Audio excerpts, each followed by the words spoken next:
Orquídeas robadas por el niño Peter Pan. Helada campanita de campana solía estar mientras él se trepaba a los balcones y se las llevaba. Nada que explicar.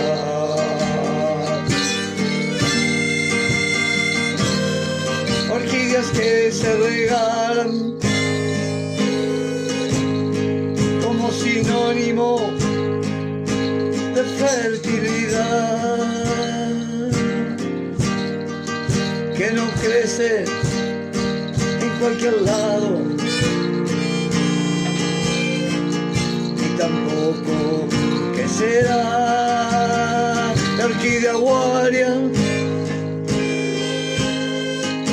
Es solo para su niña,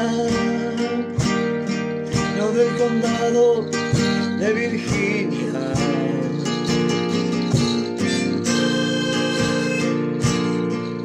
Sino de su Virginia mamá. Para no estar en el barco como los piratas, quiso ser pirata el niño Peter Pan y robarle a ellos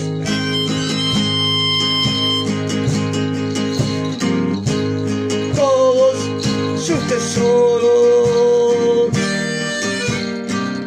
como un Robin Hood de la equidad. Vení para acá, anda para allá, así lo tiene campanita. A Peter Pan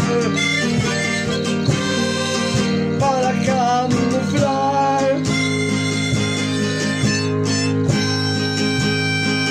el mundo real, lleno de niñería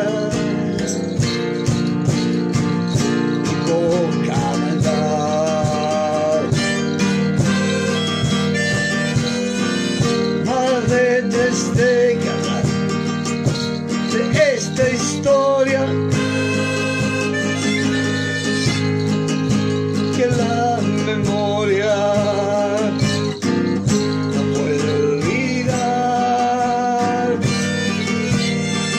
Y aunque campanita